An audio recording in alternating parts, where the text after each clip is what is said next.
उसी हालात है वो भी खिलाफ तवक्को हैं, लेकिन शायद किसी जहन की इख्तरा के अंदर वो जलसा उसका इनकाद करवाना, वहाँ पे अवाम की अदम दिलचस्पी और एक ऐसे शहर के अंदर अवाम की अदम दिलचस्पी जो पाकिस्तान मुस्लिम लीग नून अपने मजबूत कलों में से गर्दानती हो, तो उसकी बुनियादी वजूहात क्या हैं कि अवाम की अदम दिलचस्पी क्यों दिखाई दी। उसके अलावा नवाज शरीफ साहब ने बहुत मुख्तसर खिताब किया और फिर अगले अभी जलसों के शेड्यूल में नवाज शरीफ साहब कहीं भी दिखाई नहीं दे रहे। इलेक्शन में दिन कितने बाकी हैं, ये एक बुनियादी सवाल है। तकरीबन 20 से कम दिन बाकी हैं और फिर भी पाकिस्तान मुस्लिम लीग नून जिसके पास पूरा मार्जिन मौजूद हो और वो उस तरीके से अपनी कंपेन ना कर सके, तो तजब्जुब की कैफियत के अंदर कारकुनान को अगर मुब्तला किया है तो ये मरकजी क़यादत अपनी हिकमत अमली के जरिए मुब्तला कर रही है।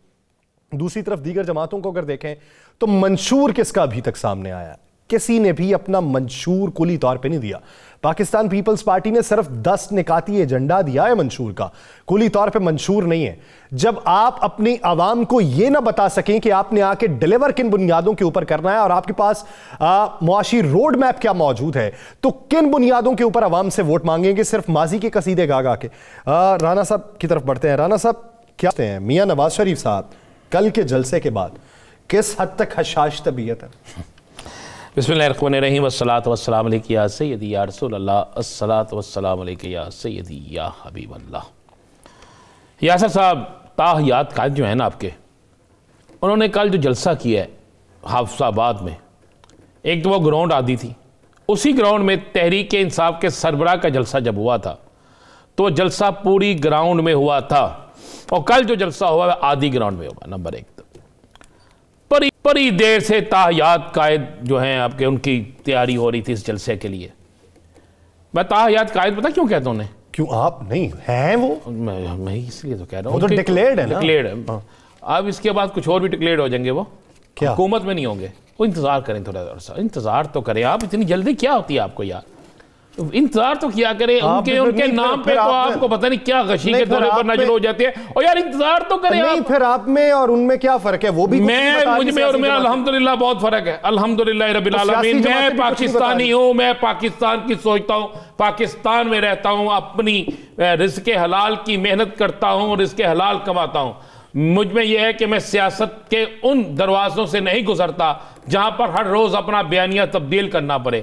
मुझे दरवाजे, उन दरवाज़ों के पास से भी गुजरते हुए जो है शर्मिंदगी होती है, जहां पर अवाम की नफरत आपका सामना करती हो और आपको सिवाय झूठ के किसी और चीज़ का सहारा ना लेना पड़े। बात समझ में आ गई है कि अभी कुछ और ही समझ? अच्छा, हाफिजाबाद के जलसे पे आ जाते हैं। मेहरबानी। आप अब हाफिजाबाद का मैदान तो बड़ा था मैदान। देखें, हाफिजाबाद में सियालकोट से, गुजरांवाला से, इवन नारोवाल से, इन तमाम जगहों से लोगों को पिंडी बटियां से हाफिजाबाद में इकट्ठा किया गया। अच्छा, लोग तो इकट्ठे हो गए, ये साथ क्या किया गया? अब आप जानबूझ के वो दिखाएंगे नहीं क्योंकि आपको तकलीफ होगी। अगर आप वो दिखा देते, सौर तो मौजूद हैं कि जनाब वो स्कूल का चौकीदार कह रहा है जनाब स्कूल आज इसलिए बंद है कि मियाँ साहब का जलसा है। अच्छा, पहले मैं सोचता था, सुनता होता था स्कूल बंद है जनाब, क्या हुआ है? फलां उर्स हो रहा है जी। कभी आप बोकारा में स्कूल बंद कर देते हैं, कभी आप हाफिजाबाद में स्कूल बंद कर देते हैं, फिर पीपल्स पार्टी इलेक्शन कमीशन को लिख के भी भेजती है। फिर उसके बाद स्कूल की बच्चियां बेचारी कह रही हैं जी स्कूल बंद है। इसलिए बंद है जनाब, आपने हाजिरी वहां पर लगवानी है, आपने सरकारी मुलाजमीन से लेकर सबको वहां पर तलब करना है। आओ आगे जनाब ताहियात कायद के पंडाल को भरो, ताहियात कायद का इस्तकबाल करो, जले हुए दिल से करो। आपने देखा कल जब वहां पे मरियम साहिबा की तकरीर शुरू हुई तो लोग किस तरह बाहर निकल रहे थे। सोशल मीडिया पे बड़ा कुछ चल रहा है। आप तो जान के नहीं दिखाएंगे ना, मुझे पता है कि यासर रशीद साहब आप नहीं दिखाना चाहते, इसलिए आपने वो चीजें भी यहाँ से गायब कर दी हैं कि ना दिखानी पड़े। चले, मैं आपने पूछा जलसा जलसा इतना बड़ा हुआ, सीसीटीवी भी गायब कर सकता हूं। वो आप कर सकते हैं जी, आपके बस में है सारा कुछ जनाब, सब कुछ आपके बस में है। तो यासर रशीद साहब, बात यह है कि जब ये जलसा हुआ, उस जलसा इतना बड़ा हुआ, इतना कामयाब जलसा हुआ मानने पर कि मियाँ साहब ने आके कहा हूं मैं अगो कुछ नहीं करना, बस जलसा मुराद पूरी हो गई। मैं कह रहा हूँ मुराद पूरी हो गई। उन्होंने कहा जनाब इतनी मेरी मुराद पूरी हो गई है कि अब मेरे पास एक भी मांगने के लिए कोई चीज़ नहीं रही। अब बस झोली भी भर गई है, पेट भी भर गया है, बस सब कुछ मिल गया है, इसलिए मैंने अब कुछ नहीं करना। और मियाँ साहब ने सब 10 मिनट की तकरीर की। मेरे पास इतला है 35 मिनट की तकरीर करनी थी, सारी कुछ तैयारी थी, सब कुछ लिख के दिया गया था। 10 मिनट की तकरीर की और उस 10 मिनट की तकरीर के बाद मियाँ साहब ने कोई बयानिया पेश नहीं किया। मियाँ साहब एक लफ्ज़ नहीं बोले कि हमारी पाक फौज ने जिस तरीके से ईरान को जवाब दिया, एक लफ्ज़ नहीं बोले कि पाकिस्तान के इस्तेहकाम के लिए, एक लफ्ज़ नहीं बोले मुल्की मुआशियत के लिए, एक लफ्ज़ नहीं बोले गरीब आदमी के लिए, एक लफ्ज़ ऐसा अदा नहीं किया कि जनाब इन सर्दियों में ये जो लोड शेडिंग हो रही है, गैस की लोड शेडिंग तो थी, बिजली की जो लोड शेडिंग हो रही है, ये जो हर रोज़ एक ना एक खबर आ जाती है कि फ़लाँ बंदा भूख से मर रहा है, खबर आ जाती है कि फ़लाँ जगह पे फ़लाँ हो गया। मियाँ साहब ने नहीं कहा, इसलिए नहीं कहा कि जनाब उन्हें गवारा ही नहीं है, क्यों करें? नहीं वो और मनते के ना राना साहब, उसकी मियाँ साहब को पता है कि मौसम की सख्ती, आप देखें ठंड बहुत ज्यादा है, अवाम ठिठर रहे थे तो उन्होंने मियाँ साहब को सिब्बी भेज दो जहाँ पे सर्दी कम है, वहां पे जलसा करा लो। आपको तो मियाँ साहब का सेक्रेटरी होना चाहिए, सिब्बी पे आ गए। ख्याल रखा उन्होंने, अवाम का ख्याल रखा। जहाँ जाती मरियम एक ही बात कहती है, आपकी मेहरबानी, आप इतनी सर्दी में आए, आज भी हानिवाल में क्या कहा, आपकी मेहरबानी, मुझे तो यकीन नहीं था सर्दी में निकले। और क्यों निकलाते हो उन लोगों को, बेचारों को, क्यों?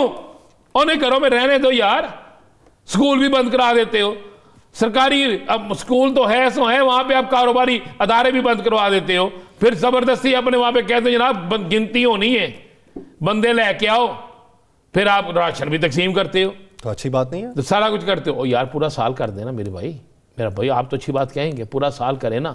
ये इलेक्शन में आप चीज़ें बांटनी शुरू कर दें तो ये कोई इंसानियत है यार? आपको अगर इतनी सर्दी महसूस होती है, आपने जाती दफ़ा भी आपने गाड़ी में हीटर लगा लेना है, आती दफ़ा भी हीटर लगा लेना है, मेवाजात गाड़ी में मौजूद होंगे, रास्ते में बार बार ही आपके इस्तकबाल होगा। वो लोग जो सख्त सर्दी में ठहरते हैं, वहाँ पे बैठते हैं, उनकी बीमारी का कोई इलाज है? कोई आपने उनको सोचा है? अगर आप तकरीर में जो कहते हैं जनाब ये नहीं है, और तकरीर फिर पूरी क्या होती है? यासिर साहब, आपके ताहयात कायद के बाद उनकी ताहयात बेटी की पता क्या तकरीर होती है? सरबराह तहरीक इंसाफ से शुरू होती है, सरबराह तहरीक इंसाफ पे ख़त्म होती है, बस ये तकरीर होती है। दिखा दे मुझे कोई और नई बात, दिखा दे, कोई चीज़ दिखा दे। और आपको इतनी सहूलतें मिल गई, निशान उनका आपने छीन लिया, हर चीज़ हो गई। जब वो निशान उनको मिलता है तो शहबाज शरीफ साहब हता फरमा देते हैं वहाँ पर जाके कराची में, और जब निशान उनको वाकई छिन जाता है तो उसके बाद कहते हैं हम तो चाहते थे उनके पास निशान होता, हम उनका मुकाबला करते। और ऐसे आप मुकाबला करने के लिए तैयार नहीं है, ऐसे तैयार नहीं है आप, उनके खिलाफ पिटीशन दायर करवाते हैं जनाब इलेक्शन में इनको लड़ने ना दिया जाए। ये तो आपका हाल है, आपके जलसों में आपको ज़बरदस्ती बंदे लाने पड़ते हैं। अच्छा राना साहब, ये बताइए कि कुली तौर पे जितनी भी जमातें इस वक्त मैदान के अंदर हैं, मंशूर किसने दिया? देखें, पीपल्स पार्टी ने मंशूर दी है सर, वो भी मंशूर अभी तो नहीं है ना, 10 यार चले वो कुछ ना कुछ तो कर रहे हैं ना यार। आपके ताहयात कायद की तरह तो नहीं है, उनकी बेटी की तरह तो नहीं कर रहे ना, कुछ ना कुछ तो कर रहे हैं ना। ठीक है, जो तहरीक इंसाफ है उनका मंशूर तो खुद बोल रहा है 10 लाख का कार्ड, वो तो खुद कह रहे हैं वाज़े तौर पे, कल से उनकी कैंपेन शुरू हो रही है कि 10 लाख के कार्ड को मत भूलिएगा, यूथ लोन को मत भूलिएगा, रात को जो दिए था वो उनको मत भूलिएगा, सनतकारों के लिए जो कुछ किया था उनको मत भूलिएगा। ये तो सारी चीज़ें आ रही हैं। अगर उनको इजाज़त दे दी आपने, अगर आपने मेहरबानी कर दी कि वो आज़ाद उम्मीदवारों को इलेक्शन लड़ने की इजाज़त दे दी आपने, अगर आपने मेहरबानी कर दी उनको इलेक्शन कैंपेन की इजाज़त दे दी, तो फिर आप 8 फरवरी को आप देख लीजिएगा इलेक्शन होने की सूरत में क्या रिजल्ट आता है सामने। ये तो बड़ी क्लियर बात है। देखें, इलेक्शन में कोई जीते या हारे, दोनों में से एक काम तो होने होते हैं ना। तो मुस्लिम लीग नून इस वक्त पाकिस्तान की एक वाहिद जमात है जिसे पाकिस्तान के अंदर आज तक हिस्ट्री में किसी सियासी जमात को इतनी सहूलतें मुयस्सर नहीं है। सिर्फ एक चीज़ रह गई है उनके लिए कि बेल्ट पेपर उनके आगे रख दिया जाए, उस पर वो अपने हाथ से स्टैंप लगा लें, डब्बों में डाल लें, रिजल्ट अपने हाथ से तैयार कर लें। इसके अलावा दुनिया की हर सहूलत उनको मुयस्सर है। अगर नहीं है तो आप मुझसे बहस करके देख लें, आप मेरे सामने चीज़ें ला के देख लें।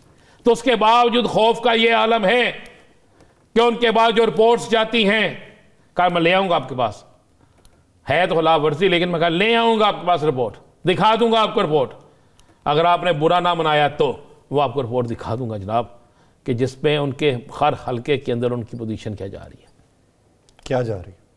चले आप रिपोर्ट ना बताएं, वैसे तो बता ही सकते हैं ना। पोजीशन ये जा रही है कि चले लाहौर की बात कर लेते हैं। मियां साहब का अपना हल्का NA 130 आप करके हैं सर्वे, क्या निकला है? चले मुझे छोड़ दें, मेरी तो बात ही छोड़ दें यार। मैं राय आपने नहीं, क्यों नहीं राय करनी? वो अवाम की राय है ना। अवाम की राय क्या वहां पे जी?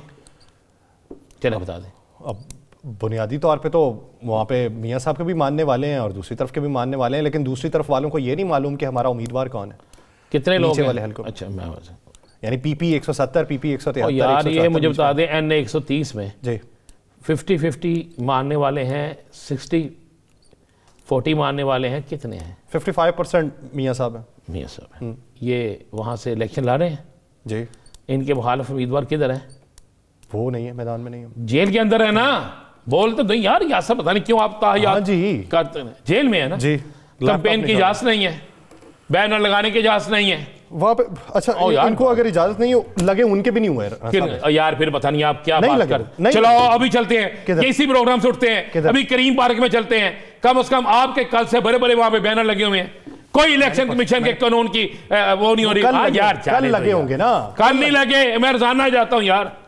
राणा साहब वो गहमा गहमी नहीं है, नून लीग की तरफ से भी नहीं है। और नून लीग के गहमा गहमी कहां से होगी? कहां से होगी? चलो मुझे बताए ना, होगी कहां से? किसकी होनी चाहिए? फिर किसकी होनी चाहिए? वो नून लीग की गहमा गहमी इतनी है मेरे भाई कि बस वो समझते हैं कि जनाब सिर्फ असी कर ले, और जो ये शख्स ये समझ देता है ना, वो बस रह जाता है। क्या मैं अब तो ये होना चाहिए था कि जनाब हर गली मोहल्ले चौक चौराहों पर बैनर्स के अलावा ना मुस्लिम लीग नून के दफ्तर खुले होते हैं। ढोलकी साहब पे खुले हैं दफ्तर, खुले हैं। 2 बंदे बैठे होंगे बीच में, तो उनसे कहीं बात कर लें, वो कहते नहीं करते। अच्छा मुझे एक बात बताएं, उनके जिनके पास है ही 2 तो वो क्या करें? मुझे बताएं ना, जिनके पास है ही 2 वो क्या करे? अच्छा 2 में से भी जवाब तो कुछ देते रहो।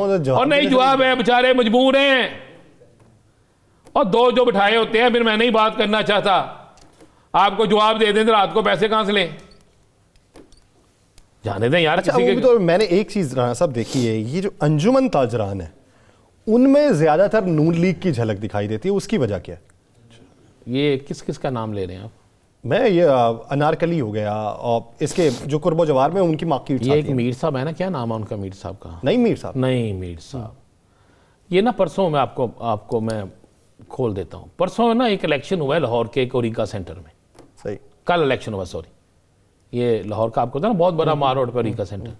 परसों मैं वहां से गुजरा तो मैंने देखा नई मीर साहब और साथ जितने नून लीग के हैं ना ताजर रहनुमा, वो एक बड़े जुलूस की शक्ल में अंदर फिर रहे थे। मैंने कहा पता नहीं हो रही, ये इलाका तो सलमान अकरम राजा और का है, और वो यहाँ से इलेक्शन ला रहा है, गालबन उसके मुकाबले में ओन चौधरी है जी। तो मैंने कहा वो आया, मैंने कहा चले देखें जरा, चेक कर। मैंने पता लगा नहीं जी, यहाँ पे नून लीग ट्रेडर विंग जो है ना, जो नून लीग का ट्रेडर्स हैं सारे, वो एक बड़ा जुलूस निकाला हुआ है, यहाँ पे कल इलेक्शन है। मैंने कहा चले यार कल देखेंगे, यहाँ पे इस इलेक्शन से ही पता चल जाएगा कौन कैसे है। पता वहाँ पे क्या रिजल्ट निकला? क्या? नई मीर साहब का ग्रुप जो है ना, अरसा दराज से बरसर इक़्तिदार था, वो इलेक्शन हार गया और वहाँ पर अमजद शाह सदर बन गया, उसका ग्रुप इलेक्शन जीत गया। और उस प्लाजे की हिस्ट्री का सबसे ज़्यादा वोट और सबसे बड़ी लीड अमजद शाह ने ली। मैं नहीं चला गया, मैंने पूछा ये वजह क्या हुई, और जब मैंने वहाँ जाके देखा तो यासर ये बड़ी मज़े वाली बात है, वहाँ पर PTI वर्सेस नून लीग इलेक्शन था।